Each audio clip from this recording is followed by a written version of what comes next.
আল্লাহ সুবহানাহু তাআলা যাকে হেদায়েত দিতে চান তাকে কেউ পথ ভ্রষ্ট করতে পারে না, আর আল্লাহ সুবহানাহু তাআলা যাকে হেদায়েত দিতে চান না তাকে কেউ হেদায়েত দিতে পারে না। এই জন্য বলা হয় হেদায়েতের মালিক কে? আল্লাহ। তাহলে এখন আপনি বলবেন, তাহলে আমি যে গুনাহ করছি গুনাহের জন্য তো আমি দায়ী নই, আল্লাহ দায়ী। হ্যাঁ, নাউজুবিল্লাহ। দেখেন, এই জায়গায় তাকদীরের একটা ছোট্ট মাসালা বলে হামদ ও সানার বাকি অংশ শেষ করব। আল্লাহ সুবহানাহু তাআলার ইচ্ছা দুই ভাগে বিভক্ত।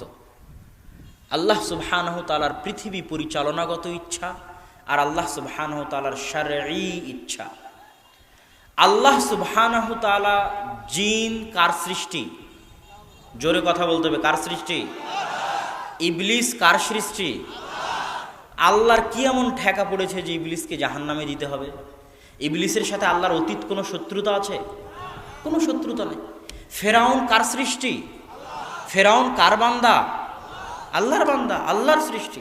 ফেরাউনের সাথে আল্লাহর কি অতীত কোনো শত্রুতা আছে যে ফেরাউনকে জাহান্নামে দিতে হবে? নাই। তাহলে আল্লাহ শারআন, শারঈগতভাবে, নীতিগতভাবে, শারআনের যদি বাংলা অনুবাদ করি তাহলে নীতিগতভাবে আল্লাহ সুবহানাহু ওয়া তাআলা শারআন, নীতিগতভাবে, আইনগতভাবে তার প্রত্যেক সৃষ্টিজীবের কল্যাণ চান। আল্লাহ চান যে ইবলিস ইসলাম গ্রহণ করে আদমকে সিজদা করে জান্নাতে যাক, এটা আল্লাহর শারআন, নীতিগত চাওয়া। আল্লাহ চান যে ফেরাউন হেদায়েত প্রাপ্ত হোক, আল্লাহর প্রতি ঈমান আনয়ন করুক, তারপরে ফেরাউন আল্লাহর প্রতি ঈমান আনয়ন করে জান্নাতে যাক, এটা কার চাওয়া? আল্লাহর চাওয়া। এই জন্যই তো আল্লাহ সুবহানাহু ওয়া তাআলা নবী রাসূল পাঠিয়েছেন। কিন্তু ইবলিস যখন সিজদা করলো না, তখন আল্লাহ কি ইবলিসকে জোর করে সিজদা করাতে পারতেন না? জিবরাইলকে বলতে, জিবরিল ইবলিসের মাথা ধর, মাথা ধরে সিজদা করা, পারতেন না? পারতেন না। আলা কুল্লি শাইইন কাদির, সবকিছুর উপর ক্ষমতাবান, ফাআলুল লিমা ইউরিদ, যা ইচ্ছা তাই করতে পারেন। ইবলিস কেন? ইবলিসের বাপও সিজদা করতে পারত আল্লাহ সুবহানাহু ওয়া তাআলা যদি চান। তো আল্লাহ সুবহানাহু ওয়া তাআলা শারআন, নীতিগতভাবে চান ইবলিস হেদায়েত প্রাপ্ত হোক, কিন্তু ইবলিস যখন সিজদা করেনি তখন আল্লাহ জোর করে ইবলিসকে সিজদা করায়নি। তো ইবলিসের বাপের ক্ষমতা ছিল সিজদা না করে টিকে থাকার। আল্লাহ যদি অনুমতি না দেয়, আল্লাহ যদি পারমিশন না দেয়, তো আল্লাহ সুবহানাহু ওয়া তাআলা তাকে জোর করে সিজদা করাননি, তাকে ধ্বংস করেননি, তাকে টিকিয়ে রেখেছেন। এটা ইবলিসের বাপের ক্ষমতা নয়, এটা আল্লাহ সুবহানাহু ওয়া তাআলা তাকে ছাড় দিয়েছে, তাই এটাও আল্লাহর একটা ইচ্ছা।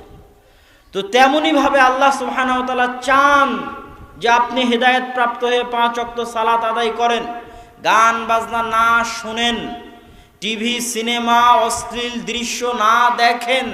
এটা আল্লাহর চাওয়া। এই চাওয়ার জন্য আল্লাহ কোরআন পাঠিয়েছে, এই চাওয়ার জন্য আল্লাহ নবী পাঠিয়েছে, এই চাওয়ার জন্য আল্লাহ আজকে প্রোগ্রামের আয়োজন করেছে, এই চাওয়ার জন্য আল্লাহ বক্তব্যের ব্যবস্থা করে দিয়েছে, জুমার খুতবা করে দিয়েছে, মসজিদ করে দিয়েছে। এত কিছু করে দেওয়ার পরও যখন আপনি গান শোনেন, আপনার কান কি বধির হয়ে যায়? কি কথা বলেন না যে কান বধির হয়? কিন্তু আল্লাহ চাইলে বধির করতে পারেন না? পারেন না? পারেন। তোকে গান শুনতে দিব না, কেমনে শুনিস দেখি? পারেন বধির করতে। আপনি যখন অশ্লীল দৃশ্য দেখেন, আপনার চোখ কি অন্ধ হয়? হয় না। আল্লাহ চাইলে অন্ধ করতে পারে না? পারে না? পারেন।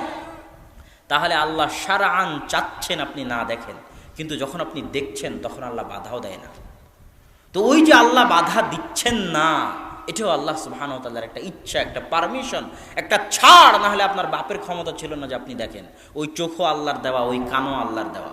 বুঝাতে পারিনি মনে হয়? তাহলে মানুষ যে গুনাহ করে, এই গুনাহ মানুষ স্বেচ্ছায় করে, কিন্তু স্বেচ্ছায় করার মধ্যেও আল্লাহর ছাড় থাকে, আল্লাহর দেওয়া ক্ষমতা থাকে, আল্লাহর দেওয়া পাওয়ার থাকে, আল্লাহর দেওয়া সকল কিছু ব্যবহার করে মানুষ গুনাহ করে, আল্লাহ বাধা দেন না। কিন্তু আল্লাহ ওটা চানো না যে মানুষ গুনাহ করে, আল্লাহ শারআন চান যে মানুষ হেদায়েত প্রাপ্ত হোক। তো এটাই হচ্ছে আল্লাহ সুবহানাহু তাআলার মানুষকে হেদায়েতে নিয়ে আসার যে অনুবাদটা করলাম, সেটার উপরে যে প্রশ্ন উত্থাপন হতে পারে সেটার সংক্ষিপ্ত ব্যাখ্যা।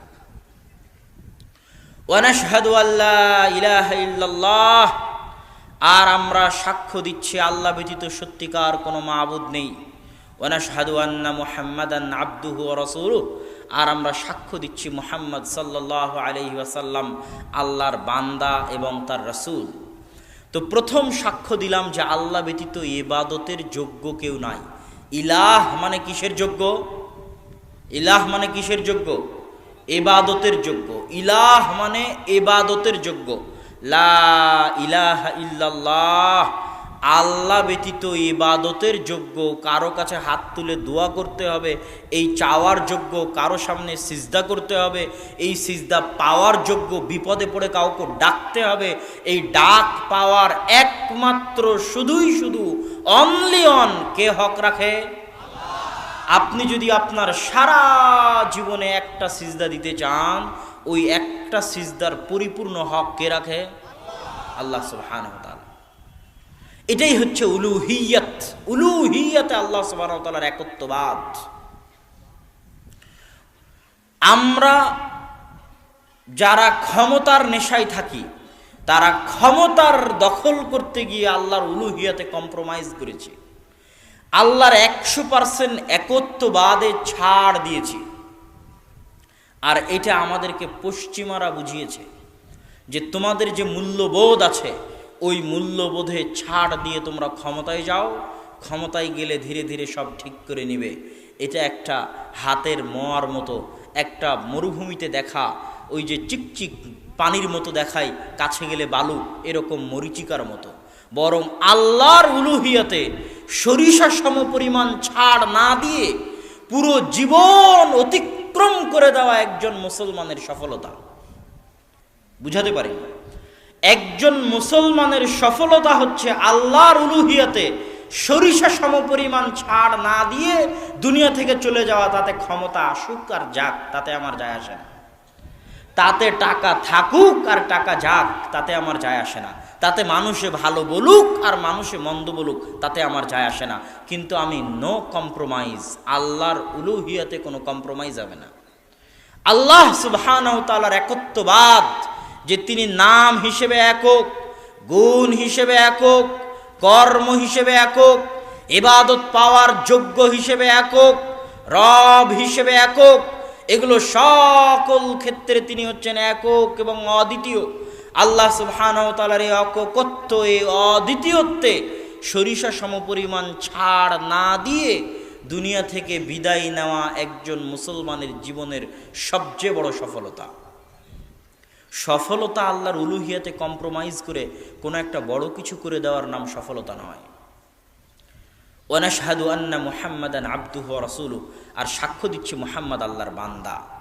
মুহাম্মদ সাল্লাল্লাহু আলাইহি সাল্লামের কত গুণ আছে, অসংখ্য অগণিত গুণ আছে। আল্লাহ খালি একটা গুণ চয়েস করলেন, সেটা হচ্ছে তার বান্দা। আল্লাহ সুবহানাহু ওয়া তাআলা যখন কোরআন মাজিদে বলেছে সুবহানাল্লাযী আসরা বিআবদিহি লাইলাম মিনাল মাসজিদিল হারামি ইলাল মাসজিদিল আকসা, যে ওই আল্লাহর পবিত্রতা বর্ণনা করছি যিনি তার বান্দাকে, আরো শত শত গুণ আছে, সব গুণ বাদ দিয়ে আল্লাহ তার রাসূলের জন্য একটা গুণ উল্লেখ করেছে। সেই গুণটা কি বলেন তো? আল্লাহর দাস, আল্লাহর গোলাম, আল্লাহর বান্দা। কি জন্য? এর চাইতে বড় মর্যাদা কর, এর চাইতে করো সম্মান কর, এর চাইতে উত্তম, এর চাইতে সুন্দর আর কোনো পরিচয় পৃথিবীর সর্বশ্রেষ্ঠ মানুষের জন্য হতে পারে না, যে সে কার বান্দা? আল্লাহর বান্দা।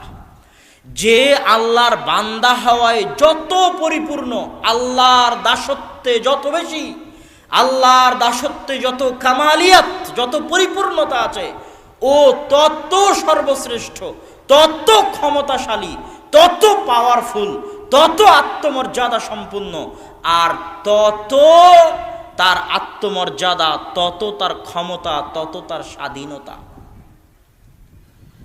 যে যত বেশি আল্লাহর বান্দা, সে তত বেশি স্বাধীন। যে যত বেশি আল্লাহর বান্দা, ও তত বেশি আত্মমর্যাদা সম্পন্ন। যে যত বেশি আল্লাহর বান্দা, ও অত বেশি ক্ষমতাশালী, অত বেশি পাওয়ারফুল। তো মুহাম্মদ সাল্লাল্লাহু আলাইহি ওয়াসাল্লাম ছিলেন পৃথিবীতে সবচেয়ে বেশি কামালিয়াতের দিক থেকে, আল্লাহর বান্দিগি, আল্লাহর দাসত্বের কামালিয়াতের দিক থেকে সবচেয়ে বড় দাস, সবচেয়ে পরিপূর্ণ দাসত্ব যিনি করেছেন আল্লাহ সুবহানাহু ওয়া তাআলা, তিনি মুহাম্মদ সাল্লাল্লাহু আলাইহি ওয়াসাল্লাম। আর আল্লাহর এই পরিপূর্ণ দাসত্বের কারণে তিনি পৃথিবীর সবচেয়ে পাওয়ারফুল। আমরা যদি কেউ আমাদেরকে কোনো কিছু দেয়, আমরা বলি যে ভাই আপনার শুকরিয়া আদায় করছি, আপনার কৃতজ্ঞতা স্বীকার করছি। এই কৃতজ্ঞতা স্বীকারকে আরবিতেও বলে শুকরিয়া, উর্দুতেও বলে শুকরিয়া। আল্লাহ সুবহানাহু ওয়া তাআলা আশ-শুকরু লিল্লাহ, আল্লাহর জন্য সকল শুকরিয়া, এটা বলেননি। আরবি ভাষায় যখন কেউ সুন্দর বক্তব্য দেয় তখন আপনি বললেন এই ছেলেটা আজকে ভালো বক্তব্য দিল। কোনো বাড়ি যখন সুন্দর হয় আপনি বললেন এই বাড়িটা অনেক সুন্দর। কারো চেহারা যখন সুন্দর হয় বললেন তার চেহারা অনেক সুন্দর। কারো গুণের প্রশংসা করাকে আরবিতে বলা হয় মাদাহ। আল্লাহ সুবহানাহু ওয়া তাআলা বলেননি যে আল মাদহু লিল্লাহ, এটাও বলেননি। কেন আল্লাহ সুবহানাহু ওয়া তাআলা আশ-শুকরু লিল্লাহ বললেন না? কেন আল্লাহ সুবহানাহু ওয়া তাআলা আল মাদহু লিল্লাহ বললেন না? আশ-শুকরু লিল্লাহ বললে এটা হওয়া জরুরি ছিল যে এখন ইনস্ট্যান্ট আল্লাহ আপনার কোনো উপকার করে দিচ্ছে, সেই উপকারের পাল্টা প্রতিদান স্বরূপ আপনি বলছেন আলহামদুলিল্লাহ বা আশ-শুকরু লিল্লাহ।